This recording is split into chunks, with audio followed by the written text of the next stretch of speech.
Radio Sucesos 101.7 FM presenta su noticiero Sucesos con Milton Pérez y Verónica Larrea. Un periodismo libre para una democracia plena.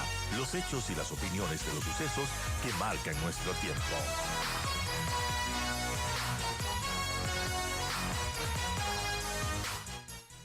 Interesante lo ocurrido la anterior semana en la Asamblea Nacional, que inició ya su nuevo periodo legislativo. Y bueno, además de las autoridades de las 15 comisiones especializadas, Andrés, de la Asamblea, 11 están presididas por ADN, por legisladores de Acción Democrática Nacional. ¿En qué queda el correísmo en todo esto? Cuéntenos lo que ha pasado en estos últimos días. Bienvenido, Andrés Castillo, asambleísta de ADN. Bueno, buenos días, un saludo a Freddy, ¿qué es pues? A Milton, Milton. quienes nos escuchan a través de Radio Sucesos. A ver, Mejor que no estoy ahí al lado suyo. perdón. Bueno, a ver, ahogados en sus propias trampas, ¿verdad? ¿Ya? Y no por lo que ha pasado históricamente, sino por lo que hicieron en esa sesión. Quisieron ellos inscribir dos bancadas. La bancada de la gente y la bancada de la Revolución Ciudadana. ¿Por qué quisieron hacer eso? No porque estén divididos ni porque estén peleados, sino porque lo que establece la Ley Orgánica de la Función Legislativa es que el CAL se compone por un representante de cada una de las bancadas que están legítimamente inscritas en la sesión inaugural. Entonces, ellos quisieron hacer creer que ellos son dos bancadas para tener más representantes en el CAL e irse tomando de a poco la institucionalidad de la Asamblea. Pero claro, felizmente, tanto la ley orgánica como la dirección de la Asamblea se dio cuenta de aquello y ahí es cuando comenzó el declive de todo lo que ellos tenían pensado hacer. Así es que, bueno, ahora tenemos 11 de las 15 comisiones.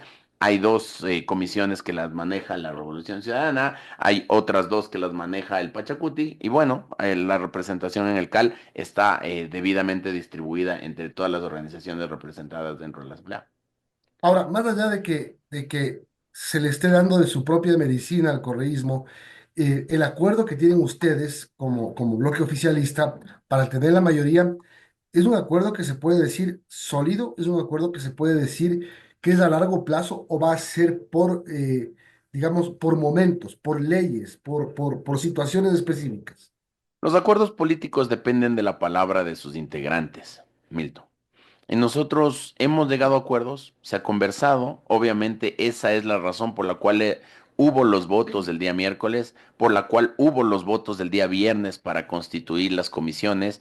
Bueno, yo espero que sigan habiendo, y no solo que sigan habiendo, sino que se incrementen, porque al inicio, sí, uno puede entender que los egos personales, las aspiraciones, los ánimos influyen muchísimo, ¿no es cierto? De quién quiere presidir, quién quiere ser vicepresidente, de quién quiere estar en el CAL, etcétera. Pero lo que se viene ya no son temas del ego personal de cada uno, ya son temas de resolver los problemas de la gente. La primera ley económica urgente planteada por el presidente de la República el día sábado no tiene nada que ver con que si es que uno es autoridad de la Asamblea o no, pero sí tiene mucho que ver con lo que debemos atacar y que la gente nos pide, que es la economía criminal, la criminalidad, los grupos de delincuencia organizada y el narco. Entonces, sobre eso, ojalá hubiesen 151 votos dentro de un mes, cuando habrá que aprobar esa ley económica urgente, ¿no? ¿Qué futuro le augura este proyecto de ley económico urgente, tomando en cuenta que también reforma, por ejemplo, leyes como el Código Orgánico Integral Penal? Seguramente habrá grupos que se opongan, ¿no? Siempre ha sido así. Siempre hay quienes desde la política defienden a las mafias. Siempre hay quienes desde la política están cercanos a estos grupos de delincuencia organizada. Nosotros vamos a estar cerca de la gente. Y para eso, obviamente, hay que trabajar con urgencia y con emergencia. Lo que hace la delincuencia organizada finalmente se plasma en recursos económicos para ellos. Es decir, todo el tema de la vacuna, de la extorsión, del secuestro extorsivo, inclusive los asesinatos bajo encargo, los sicariatos, etcétera, engrosan las arcas de los grupos de delincuencia organizada. Por lo tanto, nosotros nos hemos planteado una máxima, un principio. Sin dinero no hay crimen. Si es que nosotros atacamos la economía criminal, vamos a comenzar a golpearles en lo medular de ellos, que es el poder disponer de recursos para ataques terroristas, para estos temas de la minería ilegal, etcétera. Entonces, eso es lo que nos mueve. Ahora, obviamente hay quienes defienden y dicen que es atentatorio a los derechos humanos y todo eso está muy bien, que lo debatan en el discurso político, hay que entender esas posiciones, pero nosotros estamos a favor de la gente, de las víctimas y de la gente que quiere vivir tranquila, ¿no? Hay una discusión sobre eso, efectivamente, si es que es regresivo en derechos humanos, el tema, por ejemplo, de tipificar como delito el hecho de que alguien que pertenezca a un GDO sea sentenciado, pueda ser llevado a un proceso de juicio. Eh, lo primero que cuestionan o que empezaron a cuestionar este fin de semana asambleísta es si es que realmente es un proyecto económico urgente o no. La economía de un país se sustenta en la economía regular y la irregular, lastimosamente. Cuando hablábamos de la economía de Medellín en la época de Escobar, una cosa era lo que podía hacer el Estado y otra cosa es la que hacía él con los recursos que provenían del narcotráfico y del crimen. Asimismo es acá. Yo puedo entender que la economía de los narcos, de los grupos de delincuencia organizada, etcétera, ayudan a dinamizar ciertos sectores de la economía. Obviamente nosotros estamos en favor de que la economía regular sea la que prevalezca, de que no sea el dinero sucio del narcotráfico, de la extorsión, de la vacuna, del crimen, el que mantenga ciertas actividades económicas y sobre todo lo que tiene que ver al nuevo ataque a la sociedad. Entonces, obviamente la economía no se sustenta solamente en el manejo del Estado. La economía también está entre los otros actores y sectores, por lo tanto el Estado tiene que regularlo y tiene la facultad de regularlo y por supuesto, al ser un tema tan álgido y difícil, se lo tiene que tratar con la urgencia y emergencia correspondiente. Andrés, antes de continuar con análisis de este proyecto de ley y otros que puedan venir, hay mucho se cuestiona ADN por estar repitiendo quizás las prácticas o los mismos vicios del correísmo al momento de organizar la Asamblea Nacional y mucho se dice que el juego democrático implica compartir el poder y lo que ha hecho ADN es prácticamente cooptar, bueno, las comisiones y las autoridades, por supuesto, de la Asamblea que son ahora moradas, son ADN. En ese sentido, ¿qué podemos esperar del futuro del legislativo? Bueno, la Asamblea Nacional está distribuida en cuanto a sus autoridades. ¿Hay gente de ADN? Por supuesto que hay gente de ADN, pero tenemos también una segunda vicepresidente, Pachacuti, pero tenemos también un vocal del CAL de los Independientes, que es Steven Ordóñez, pero tenemos también un vocal del CAL del Partido Social Cristiano, pero tenemos también un vocal del CAL de la Revolución, que es la señora Mónica Salazar. Pero que son afines a ADN ahora. Bueno, pero en todo caso lo que establece la norma es que cada una de las organizaciones políticas tienen que verse representadas. Entonces, lo que se hizo antes y que eso de pronto no se vio en ningún noticiero es identificar los distintos certificados del Consejo Nacional Electoral en los que se determinaba por qué organización política participaron cada uno de los miembros que conforman el CAL. Entonces ahí saltó Patiño, y saltó la señora Pazmiño, y saltó la señora Aguirre, y la señora Veloz diciendo que Mónica Salazar ya había renunciado a la bancada. Sí, claro que renunció a la bancada, pero la bancada que terminó el día anterior, pues. A esa bancada se podía renunciar, no podía renunciar a una bancada a la cual no se había posesionado nunca antes. Se posesionaron ese día y el Consejo Nacional Electoral certificó que ella participó por la Revolución Ciudadana. Y lo que dice la ley es que hay que incorporar al CAL a quienes hayan participado por las distintas organizaciones políticas que inscriben sus bancadas dentro de la sesión inaugural. Así es que hemos nosotros cumplido la ley, por supuesto que no les gusta, por supuesto que no les hace gracia, pero obviamente ahora, inclusive dentro de las comisiones, están representados la Revolución Ciudadana, inclusive presidiendo dos de las 15 comisiones que tenemos en la Asamblea. Asambleísta, el gobierno le ha puesto una especie de freno momentáneo quizás a la Asamblea Constituyente. Ahora más bien, con la realidad en la Asamblea, van a buscar la forma de hacer reformas parciales vía Asamblea o quizá enmiendas vía consulta directa. El panorama está así. Va a haber un paquete de reformas que el gobierno, que el Ejecutivo va a empezar a definir y seguramente le va a plantear a la Asamblea.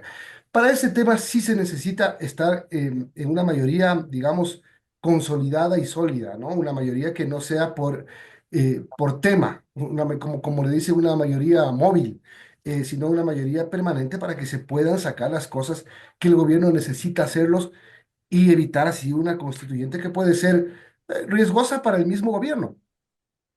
Sí, Sí, pero en la política se evidencian las cosas a través de señales.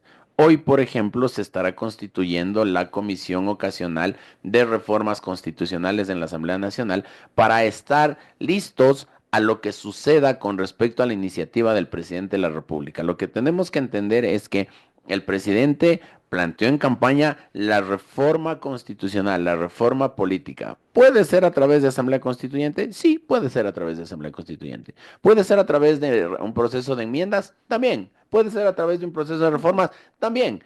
¿A quién le corresponde determinar eso? A la Corte Constitucional. El presidente de la República planteará a la Corte y la Corte definirá cuál es el camino. Y si es que la Corte decide que esto sea a través de la Asamblea Nacional por procedimientos de reforma, pues nosotros estamos listos para llevar adelante todo lo que se tenga que hacer y avanzar con la celeridad del caso. Usted, como Andrés Castillo, como activista político, ¿qué cree que es por donde se debe empezar? ¿Por dónde se debería empezar a reformar qué? No sé si el Consejo de Participación Ciudadana, no sé qué temas específicos considere usted eh, por dónde se debería empezar. Cuando usted me pregunta qué pienso yo como persona, yo le puedo decir que hay que reformar los temas del Consejo de Participación Ciudadana, hay que trabajar en el Consejo Nacional Electoral, hay que trabajar en el tema de la autonomía de la Fiscalía, hay que trabajar en los partidos políticos, su financiamiento y lo que sucede con los líderes de esas organizaciones, hay que trabajar en la posibilidad de que el sector privado pueda invertir en sectores estratégicos como el de electricidad para evitar los problemas que hemos venido teniendo. Hay que trabajar en el sistema penitenciario en el Ecuador, porque la Constitución de la República dice que el sistema penitenciario es eminentemente rehabilitador, que solamente está para rehabilitar a la gente. Bueno, hay gente que se rehabilita y hay gente que no. Y no es justo que sigamos viviendo en un país donde un delincuente de oportunidad ingresa a la cárcel por robarse el cerebro de un carro y entra a las mismas celdas donde están los gatilleros, los vacunadores, los sicarios, los jefes de banda y terminan saliendo peor. Entonces debemos reformar el sistema penitenciario para que sea un sistema mixto en donde se pueda rehabilitar al rehabilitable y se lo sancione definitivamente al que ya no tiene rehabilitación. Y paralelamente a esto, que los delincuentes tengan que trabajar en la cárcel para poder ganarse el pan y sobre todo aprender algo para que cuando puedan salir o cuando salgan de la cárcel, salgan con una actividad productiva y se puedan incorporar eficientemente a la sociedad. Ahí he hablado al menos de 5 temas, pero no me corresponde a mí ponerlos en el papel. Lo voy a sugerir, por supuesto. Hay que trabajar y aprovechar lo que se va a hacer, por supuesto, pero ahí he hablado al menos de 5 temas que son importantes. Como legisladores de ADN han podido conversar con el presidente de la República respecto a esas reformas o enmiendas a la Constitución. Sí, claro, siempre estamos en constante conversación. eh, Solemos tener reuniones de bancada con el presidente de la República, con el ministro de Gobierno y obviamente esos son los temas que nosotros hemos planteado. Insisto, hay que hacer una reforma rápida, urgente y que no sea caótica, que no caotice al país, O sea, porque puede ya. esperar en un paquete grande de reformas. Sí, sí, sí, es que eso es lo que se debe de hacer, ¿no? Eso es lo correcto, empaquetar, buscar los mecanismos y eh, mostrar el camino, o sea, entender cuál es el camino más rápido. ¿En cuánto tiempo es la pregunta? Bueno, en el mejor de los casos, si es que fuese una reforma a través de la Asamblea, podría ser máximo en un año, pero claro, el debate será sustancioso, espeso, y sobre esos temas habrá una discusión larguísima. Ahora ya hemos visto cómo en cuestión de horas se han incrementado los argumentos de estos de los grupos que están en contra de la ley económica urgente en temas de seguridad que son tan claros y que no hay a dónde perderse, hay quienes salen a defender a la mafia. Nosotros sabemos que contra eso nos vamos a enfrentar y lo vamos a hacer con decisión.